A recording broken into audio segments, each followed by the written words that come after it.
Olá, torcedor vascaíno, seja muito bem-vindo a mais um vídeo do seu canal na Torcida Vascaínos. Muito prazer, eu sou o Ricardo França e vou trazer aqui algumas informações do Clube de Regatas Vasco da Gama. Mas antes, vamos para a nossa vinheta.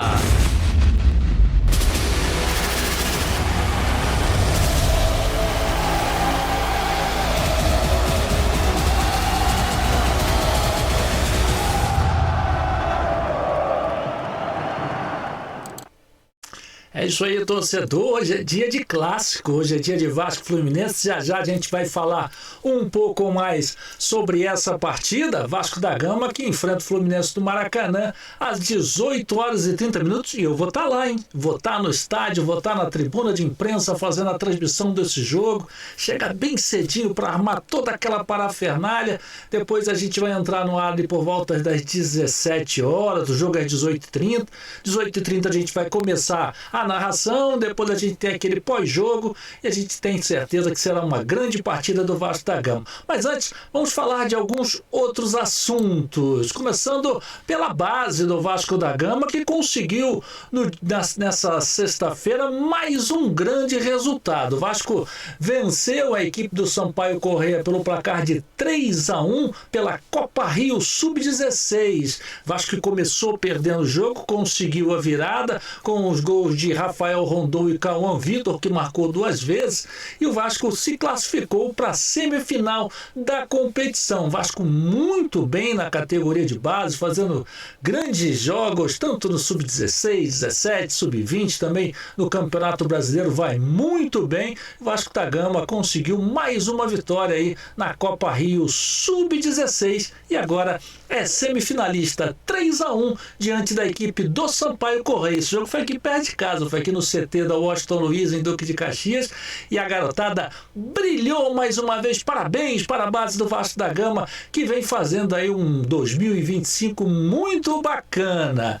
E a CBF divulgou a data do sorteio da Copa do Brasil, das oitavas de final da Copa do Brasil. Antes, tinha marcado para o dia 30 de maio, mas acabou mudando a data e o sorteio vai ocorrer no próximo dia 2, às 13 horas e 30 minutos, horário de Brasília. Os 16 clubes restantes, 12 são da Série A, como diz a reportagem do GE. Atlético Mineiro, Bahia, Botafogo, Bragantino, Corinthians, Cruzeiro, Flamengo, Fluminense, Internacional, Palmeiras, São Paulo e o nosso Vascão. 2 são da Série B, o Atlético Paranaense e o CRB que eliminou o Santos de Neymar.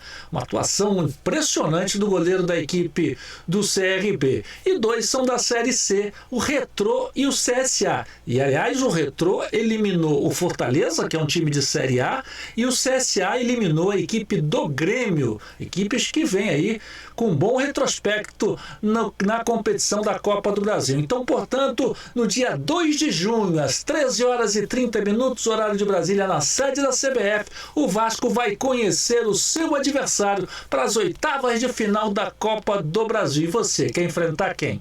Quer pegar qual equipe na próxima fase? Já adianto, todas são pedreiras, não tem time fácil não. Vi boa parte dos jogos aí da Copa do Brasil, claro, nos dias que o Vasco não atuou, e só vi jogos difíceis, jogos muito complicados, e realmente é uma fase que vai afunilando, né, a competição e vai ficando cada vez mais difícil. Você, qual é o seu palpite? Você quer enfrentar quem na próxima fase da Copa do Brasil? Diz para nós, é sempre legal ter aí essa interação com você, querido torcedor vascaíno. E na sexta-feira também foi aprovada a criação da SPE para receber o potencial construtivo para a reforma de São Januário. A Assembleia Geral Extraordinária ocorreu sem problema nenhum a votação e a criação da sociedade de propósito específico para receber o potencial construtivo do estádio de São Januário foi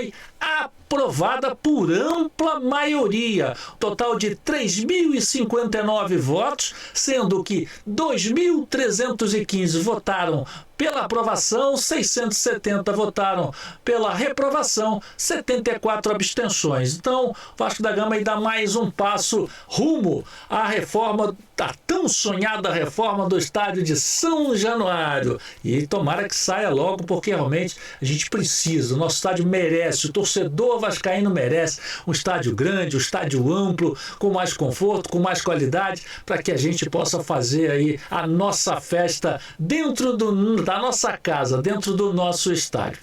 E segundo o jornalista André Hernan, ele informa que o Vasco fez uma nova proposta para os representantes do goleiro Léo Jardim na tarde dessa sexta-feira. O Vasco, que já conversa há bastante tempo com o goleiro Léo Jardim e tenta aí chegar num acordo. O goleiro tem contrato nesse ano de 2025, existe uma cláusula de renovação automática atingindo determinadas metas, e o Vasco pode acionar a qualquer momento, aí quando o Léo Jardim atingir essas metas, o Vasco pode estar aí acionando essa renovação automática para 2026. Mas antes disso, que é tratar de um reajuste, melhorar o salário do goleiro Léo Jardim, que afinal de contas é um dos destaques e foi o principal responsável pela nossa classificação diante do Operário do Paraná na Copa do Brasil. Então é importante.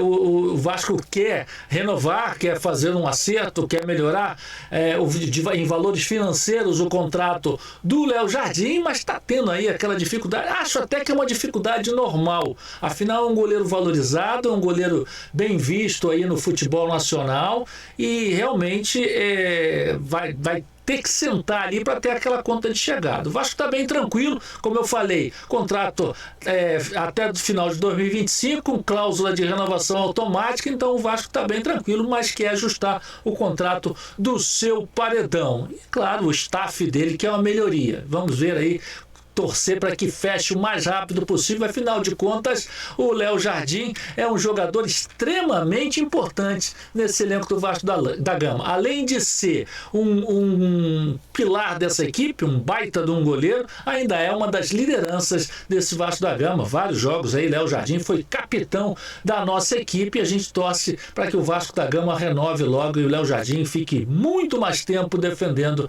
a equipe do Vasco da Gama. Quem deve estar de saída é o volante Jair. Segundo o nosso X, o X do NT Vascaínos, no canal da torcida Vascaínos, 4 clubes já demonstraram interesse pelo Jair, que foram o Grêmio, Sport, Atlético Paranaense e o Santos. E hoje surgiu a informação que até mesmo o Fluminense estaria interessado no volante vascaíno. Jair, que não atuou na última partida contra o Fortaleza, sequer foi relacionado na última partida contra o Fortaleza, né? E já que ele já participou de 6 partidas, se ele fizer o 7º jogo, não consegue se transferir e deve ficar de fora também da partida contra a equipe do Fluminense. Isso, inclusive, gerou descontentamento do empresário do jogador, o Vinícius Prates. Ele é empresário do Jair e criticou a diretoria do Vasco da Gama, dizendo que é uma sacanagem que estão fazendo com o atleta. Segundo ele, o Jair tem salário muito alto e isso está incomodando Pedrinho e Felipe, e eles estão querendo negociar o jogador do Vasco da Gama. Dizem que ganha em torno de R$900 mil o Jair para jogar na equipe do Vasco da Gama, e com isso o Vasco quer enxugar a sua folha, está querendo negociar o atleta. Alguns interessados. Ele atuou pela Copa do Brasil, foi relacionado para jogar pelo Vasco pela Copa do Brasil, mas para o Campeonato Brasileiro ele vem sendo preterido justamente para não completar esses 7 jogos, e isso vem causando aí uma certa insatisfação, não só do jogador, como também do Vinícius Prates, que é empresário dele. Vamos ver o que acontece aí nos próximos dias. O Vasco parece que realmente está no firme propósito de negociar o atleta, e pelo que eu estou vendo tem uma certa resistência. O atleta parece que preferia ficar no Vasco da Gama. Vamos aguardar o que acontece aí, o desenrolar dessa negociação entre Vasco da Gama, o empresário Vinícius Prates e também o atleta Jair. E aí, você gostaria que o Jair ficasse no Vasco? Acha uma boa? Acho salário um pouco alto. Você não acha não? 900 mil reais, foi isso mesmo? É um salário muito alto para um jogador que tem sido pouco aproveitado na equipe do Vasco da Gama. Você ficaria com o Jair ou liberaria? Tentaria fazer negócio? Acho que dava para desinchar um pouco a folha e trazer outro jogador aí na janela no meio do ano. O árbitro da partida entre Vasco da Gama e Fluminense é o Rodrigo Pereira de Pernambuco, e o José Cláudio Rocha Filho será o VAR. O Rodrigo Pereira coleciona algumas polêmicas aí, algumas equipes, principalmente jogos contra o Atlético Mineiro, o Hulk reclama muito dele. É um árbitro, na minha opinião, como toda a arbitragem brasileira, que na maioria das vezes deixa a desejar. Esperamos que no jogo contra o Fluminense faça uma grande partida, uma grande arbitragem e que não complique a nossa vida, né? Não complicando a equipe do Vasco da Gama, para mim eu já estou feliz, já estou contente. A gente espera e deseja que ele tenha uma grande arbitragem no jogo. Portanto, o Rodrigo Pereira de Pernambuco é o árbitro de Fluminense Vasco nesse sábado, 18h30, e não vai perder. 18h30, com transmissão aqui no canal Na Torcida Vascaínos, trazendo um retrospecto aí de Vasco da Gama e Fluminense. Vasco e Fluminense já se enfrentaram 335 vezes em competições oficiais, com números favoráveis para o nosso Vascão. O Vasco tem 122 vitórias, empatou 101 vezes e apenas 112 derrotas. O Vasco tem uma vantagem de 10 vitórias em relação à equipe do Fluminense. O Vasco venceu o Fluminense mais vezes em 5 competições: Brasileirão, Copa do Brasil, Rio São Paulo, Rivadavia, o Octogonal Rivadavia e Taça da Cidade Maravilhosa. Além das vitórias, o Vasco possui mais gols, 461 a favor contra 456. E o Roberto, variar, né? O maior goleador é o Roberto, com 36 gols nesse grande clássico. A maior goleada foi um 6-0 para o Vasco da Gama. Já nos últimos 10 confrontos, o Vasco leva uma pequena desvantagem. 2 vitórias, 4 empates e 4 derrotas. Vamos ver se a gente diminui isso aí, né? No jogo desse sábado, no jogo de hoje, a gente já comece aí a diminuir aí, encosta no Fluminense nessa vantagem aí, nesses 10 últimos jogos. Realmente o Fluminense tem uma pequena vantagem, mas eu espero que o Vasco da Gama saia com um grande resultado do Maracanã nesse sabadão. E o Fernando Diniz vem tendo dificuldade para armar o time, já que Felipe Coutinho foi expulso e ele não tem assim um jogador com características semelhantes. Quem normalmente entrava no lugar do Felipe Coutinho quando havia necessidade era o Dimitri Payet, mas o Dimitri Payet continua com dores no joelho, não será relacionado para essa partida contra a equipe do Fluminense. Então o Vasco da Gama, o Fernando Diniz, está tendo uma certa dificuldade para conseguir compor esse meio campo. Segundo o Vene Casagrande, ele chegou a treinar até com o Tietê um pouco mais adiantado, quem sabe fazendo a criação de jogadas dessa equipe do Vasco da Gama. Gosta dessa ideia, torcedor? Gosta do Tietê jogando um pouco mais avançado, tendo ali a incumbência de fazer a criação de jogadas dessa equipe do Vasco da Gama? A provável escalação do Vasco, segundo o GE, é Léo Jardim, Paulo Henrique, João Vitor, Luiz Gustavo, Piton. A zaga a mesma, não vai haver mudança, não tem nenhum problema na zaga do Vasco da Gama. Aí vem o meio-campo: Hugo Moura, Tietê, Nuno. Aí o Nuno jogando por dentro, né? Ou ele poderia ter, segundo o GE, ter a opção do Teixeira, do Garré, Paulinho ou Zucarello. Dessas opiniões desses jogadores que são apresentados, eu entraria com o Nuno e Zucarello, e com o Ryan e o Verratti na frente.